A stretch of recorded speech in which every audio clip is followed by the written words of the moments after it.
Vem comigo para nossa análise completa de Andor temporada 2, episódios 7, 8 e 9. Bora descobrir todas as referências, conexões com o universo expandido e muito mais. Lembrando que esse vídeo tá lotado de spoilers, então daqui pra frente é por sua conta e risco. E se você quiser ter acesso à nossa cobertura completa da série, além de vídeos semanais que vão te ensinar tudo sobre essa galáxia muito distante, já se inscreva no canal agora. Bom, como já estamos careca de saber, mais um ano se passou desde os episódios da semana passada, o que significa que estamos a 2 anos dos eventos de Rogue One. Nesse arco tivemos o núcleo de Yavin 4, o núcleo de Gorman, o núcleo da ISB e o núcleo da Mon Mothma. Então, como sempre, eu vou separar a análise pelos núcleos. Começando pelo Andor. Nesse meio tempo vemos que a Aliança Rebelde já se instalou de forma mais permanente nos templos Massassi de Yavin 4, algo bem mais próximo do que acompanhamos na trilogia clássica, o que demonstra que esse foi um ano extremamente produtivo para a Aliança Rebelde, que agora está operando de uma forma bem mais organizada. Foi bem interessante conhecer e explorar um pouco mais dessas instalações e ver como esses soldados viviam no local quando não estavam se preparando para as batalhas e missões. A própria cabana da Bix e do Cassian me lembrou bastante a cabana onde viviam os pais do jovem Starkiller, lá em Kashyyyk, antes de serem mortos pelo Darth Vader, no jogo Force Unleashed.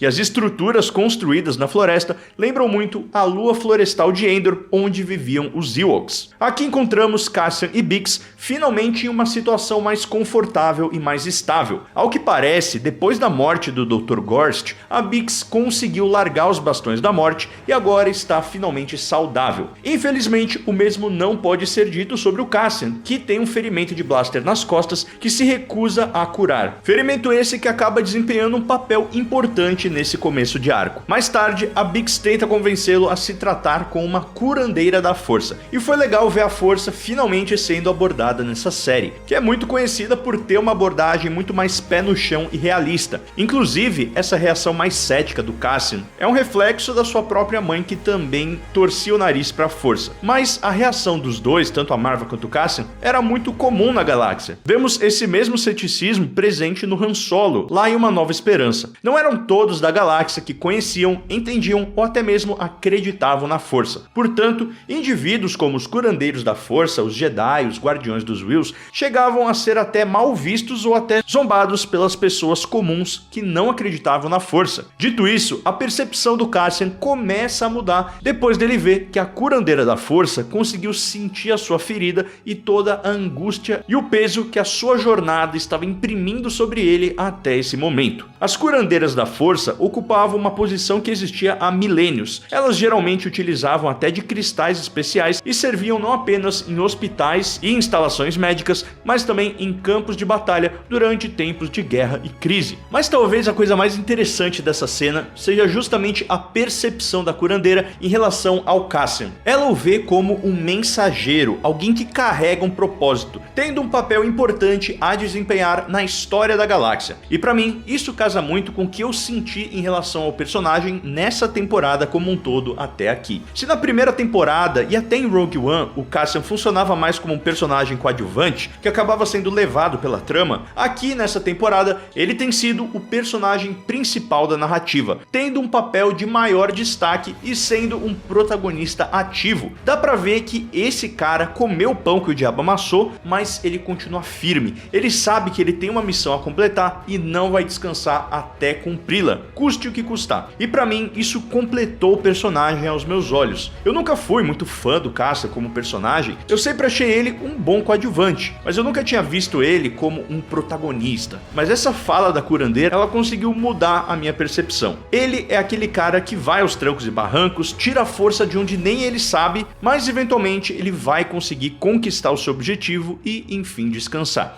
Pra mim, isso tudo me lembrou muito o próprio Tony Stark em Vingadores Ultimato e também o John Coffey em A Espera de um Milagre. Outra coisa que parece estar rompida, porém sem chance de reparo, é a relação entre Luthen e Cassian. Aparentemente, ao longo desse ano que se passou, os dois se separaram, com o Cassian focando em aumentar cada vez mais os números do exército da Aliança Rebelde e o Luthen mantendo seu approach mais discreto, maquinando o grande plano das coisas pelos bastidores. Mais pro final do arco, a gente tem até uma cena onde o Cassian tá querendo largar tudo pra trás e a Kleia solta uma verdadeira pedrada. O Cassian diz que ele tá cansado de só receber e cumprir ordens e que ele quer tomar suas próprias decisões. E a Kleia fala: pô, achei que era exatamente por isso que estávamos lutando. Esse mesmo aspecto é revisitado quando Lúthien e Cassian se encontram antes do discurso da Mon Mothma e o Lúthien reforça o que a curandeira da força disse. O Cassian sempre apareceu para ajudá-lo nos momentos-chave que ele precisava. Esse é o seu destino, ele não pode escapar disso. E eu acho que esse terceiro arco serviu justamente para mostrar o Cassian aceitando tudo isso, para que no quarto e último arco ele já esteja lá completamente decidido e se torne o Cassian que conhecemos em Rogue One, focado exclusivamente na rebelião e em seu propósito. Ainda em Yavin 4, tivemos até o retorno do General Draven, que conhecemos lá em Rogue One e que está sofrendo para conseguir controlar o Cassian, mas até o final do arco eles acabam se entendendo e começam a se respeitar. Tivemos também a volta do Melshi, que conhecemos em Rogue One e vimos mais em Narkina, e outra referência ao filme é a frase do funcionário do hotel de Gorman para o Cassian, onde ele diz que as rebeliões são construídas na base da esperança. Frase essa que o próprio Cassian cita em Jedha e depois a Jyn Erso usa no seu discurso lá em Yavin. Então foi legal ver a origem e o impacto dessa frase no personagem. Já em relação a Bix, nós vemos que ela acaba deixando o Cassian para trás, o que com certeza não foi uma decisão fácil e eu confesso que não tinha conseguido entender a sua motivação. Vamos lá, ao longo dessa temporada a gente viu o quanto o Cassian se importa com ela, ao mesmo tempo que tivemos o Lúthien e a Vel apontando tanto para o Cassian quanto para Bix que enquanto eles estivessem juntos, o Cassian nunca seria capaz de se doar 100% à causa. Ele sempre ia estar preocupado com a Bix ou em retornar para os seus braços. E a Bix eventualmente entende isso. Depois do seu papo com a Vel, ela decide deixar o Cassian para que ele possa cumprir o seu destino,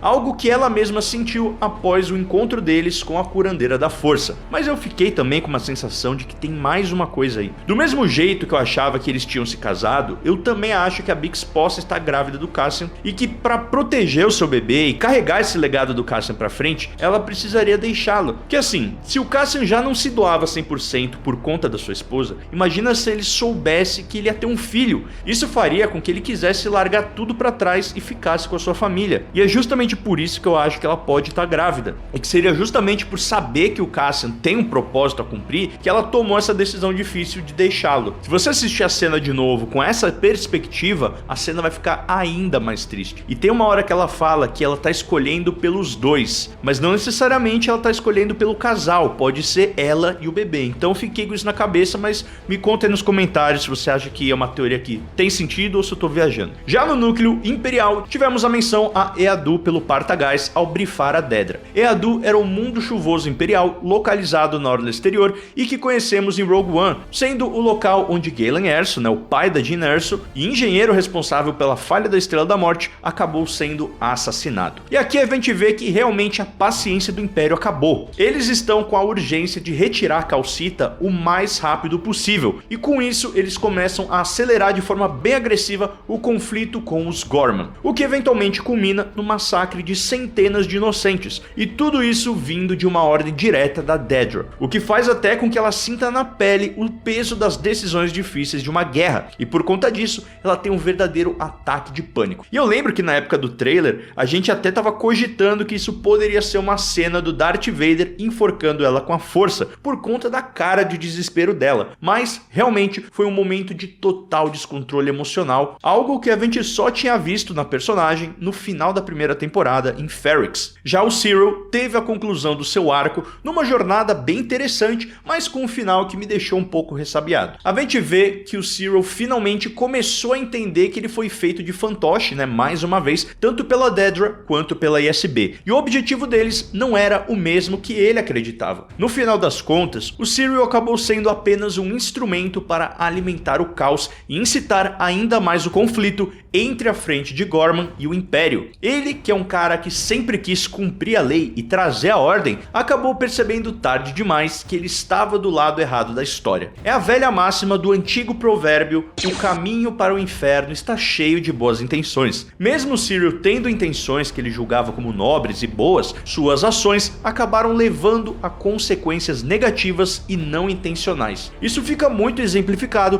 por ele chegando no prédio imperial e vendo o repórter distorcendo completamente a realidade, como se o Império estivesse sendo atacado pelos terroristas. Ou também ele entrando numa salinha e se deparando com um batalhão de droids da série Kashyyyk, que, como presenciamos, são extremamente poderosos e letais, mostrando que o Império já estava preparado para escalar o tumulto. Isso tudo, pelo menos, fez a ficha dele cair e ele até confrontou a Dedra. Pela primeira vez na vida, ele se impôs. E depois de ouvir da boca dela qual era a verdadeira intenção do Império, ele deixou tudo para trás. E cara, mesmo o Syril sendo um cara meio patético, eu até fiquei com dó dele, porque ele era muito mais um tapado ignorante que foi usado do que realmente alguém que queria fazer o mal ou se deixou corromper pelo poder. O que nos leva ao desfecho do personagem, onde ele finalmente encontra o Cassian, né, o cara que ele ficou caçando a série inteira, o que me fez refletir sobre por que o Syril hesitou em matar o Cassian. Afinal, ele estava ali na cara dele. E depois de refletir um pouco, eu acho que foi justamente um momento de realização do personagem. Lá estava ele, finalmente na posição que ele tanto sonhou, mas agora ele percebeu que o Cassian não era o seu inimigo. Ele nem sabia quem o Syril era. E nessa hora eu acho que o Syril se deu conta de que ele nunca passou de um fantoche, seja da sua mãe, seja da Dedra ou do Império, dando ao personagem um fim bem trágico e até meio nihilista. Mas eu até preferi algo assim do que se ele tivesse se arrependido e de repente tivesse se unido aos Gorman contra o Império. Eu acho que essa teria sido a saída mais manjada e mais segura. Eu acho que essa falta de redenção, porém com a realização de que ele estava errado, foi mais alinhada com o tom da série. Mas voltando um pouco para o núcleo de Gorman, nós temos uma bela recapitulada sobre o que tem acontecido no planeta graças aos repórteres que estão na praça, mostrando que a tensão entre os habitantes de Gorman e os imperiais tem subido cada vez mais. As lojas e cafés da Praça de Palmo estão vazias, a praça está cheia de barricadas e checkpoints militares. O alarme de toque de recolher soa todas as noites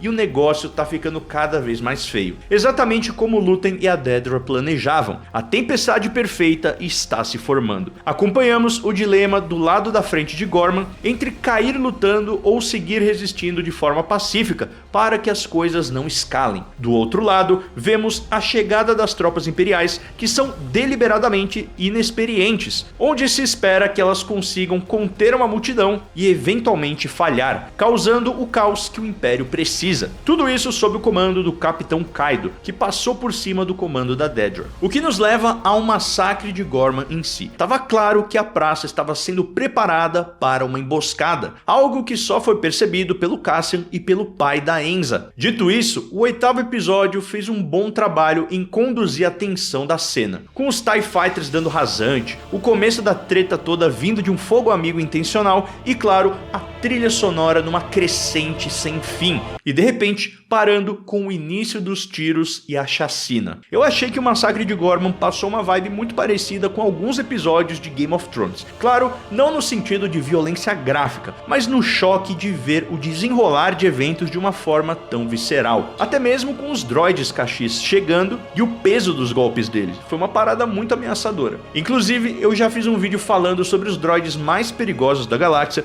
e esses caras estão lá em cima na lista. Esse modelo de droid era muito perigoso, já que eles eram mortais em combate corpo a corpo, programados para incapacitar seus oponentes com força bruta, insistente e também eram bem resistentes a disparos de blasters. Esses droids eram projetados com proporções humanas exageradas, mas com mobilidade de um atleta humano. Eles eram capazes de operar uma variedade de ferramentas, equipamentos e armas e podiam carregar equipamentos sem se esgotarem. Seu tamanho e força os tornavam intimidantes tanto para o Império quanto para os rebeldes. Falando neles, tivemos um retcon em relação a como o K2SO e o Cassian se conheceram. Aqui, o Cassian acabou pegando um dos droids do massacre e o reprogramando em Yavin 4. Já na HQ canônica Rogue One, Cassian e K2SO, Cassian Andor conheceu o droid durante uma missão rebelde no planeta de Wekakoi, onde foi enviado para recuperar protocolos imperiais. Acompanhado por duas aliadas alienígenas,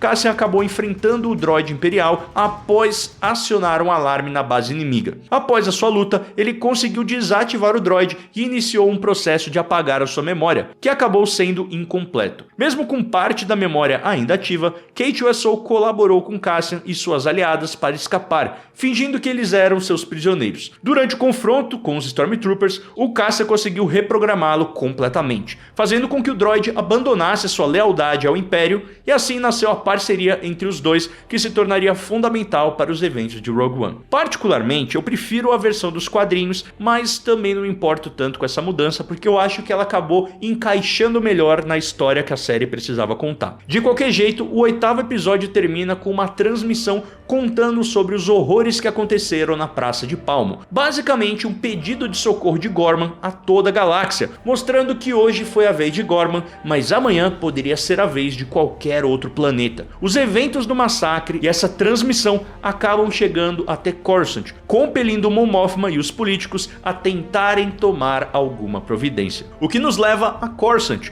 onde temos o núcleo da Mon Mothma, que confesso que foi o mais empolgante desse arco, mesmo sendo basicamente a TV Senado do universo Star Wars, mas que conseguiu trazer uma vibe bem House of Cards para essa série. Eu nunca imaginei que um discurso de uma política seria tão empolgante. De toda forma, a alta na tensão em Gorman acaba surtindo efeitos no Senado Imperial, trazendo pressão de todos os lados para que esse episódio em Gorman seja controlado, desde a assistência de suprimentos até bloqueios comerciais, já que a narrativa consiste em ataques terroristas por toda parte dos rebeldes contra o Império, quando na verdade muitos desses ataques são plantados pelo próprio Império para acelerar uma resposta militar e proclamar a declaração de domínio marcial. Aqui nós vemos o quão impotente se faz a esfera política, quando colocada à prova contra o real domínio do Império, que consegue fazer o que bem entende sem consequências, até porque o Império basicamente tem o domínio dos meios de comunicação, assim como o controle dos exércitos e o acesso a recursos quase ilimitados. Sendo assim, a batalha de oposição no campo político se faz inútil. Tudo isso, aliado às consequências e repercussões do massacre de Gorman, fazem com que a Mon Mothma decida fazer o seu discurso. A partir daí, no 9º episódio, temos o desenrolar do plano para que ela consiga falar e depois escape do Senado antes de ser presa. E meus amigos, que episódio emocionante e tenso. Os riscos estão mais altos do que nunca. Se a Mon Mothma não conseguir escapar, tudo irá desmoronar. Eu acabei gostando mais desse episódio do discurso do que do próprio massacre de Gorman, que também foi muito bom. Mais uma vez tivemos um embate entre a Mon Mothma e o Luthen, confirmando o que já tínhamos falado sobre o destino do Teikoma e mostrando o quão paranoico o Luthen se tornou, cada vez mais parecido com o Saul Guerreiro. Dito isso, essa paranoia foi justificada, já que realmente o time do Bail Organa estava comprometido, o que mostra que o Luthen, apesar de muitos defeitos, realmente se importava com a Mon Mothma, e eu acho que ele até via ela como a liderança que a rebelião iria precisar no futuro. Por isso a extração dela foi algo tão vital. E realmente, se ela não tivesse conseguido escapar, a Aliança Rebelde não teria sido a mesma durante a Guerra Civil Galáctica. Outra coisa que esse episódio fez com maestria foi ilustrar a guerra de narrativas. Nós sabemos exatamente o que aconteceu de verdade em Gorman, o que faz com que toda a manipulação por parte do Império seja ainda mais revoltante, seja pelos repórteres distorcendo os fatos, ou os políticos dizendo que estavam avisando sobre essa ameaça de Gorman há tempos, falando sobre os bravos heróis imperiais que foram mortos no ataque, invertendo completamente a realidade. Isso é algo que não tá tão descolado da nossa realidade. Desde que o mundo é mundo, existe uma batalha constante sobre quem domina a narrativa, e ela realmente é pautada pela verdade e pelos fatos. A frase do próprio Bail mais cedo é muito verdadeira: o vencedor escreve a história. O que nos leva ao discurso da Mon Mothma e por que ele foi tão importante. Teve um detalhe muito bom também: ela só pôde discursar devido a um artigo emergencial do próprio Palpatine, o que chega a ser irônico. No discurso, a Mon Mothma inclusive cita o que eu acabei de falar, sobre a morte da verdade e a perda de uma realidade objetiva. Um discurso que é super atual e que pode e deve ser levado muito a sério por nós também. Essa cena, com a trilha sonora, deu uma arrepiada forte, simplesmente sensacional, e claro, depois tivemos toda a sequência da extração, que foi digna de filmes como a trilogia do Jason Bourne. O que foi um baita de um cartão de visitas para Mon Mothma sobre o que é a guerra. Ela realmente teve um choque de realidade muito forte, trocando as articulações políticas ali no ar-condicionado do Senado por uma perseguição à troca de tiros de blaster, o que acaba linkando a série com a animação de Star Wars Rebels, já que a Mon Mothma acaba sendo entregue à tripulação da Ghost e aí transmite o seu icônico discurso para toda a galáxia. Discurso esse que vimos no episódio 18 da terceira temporada,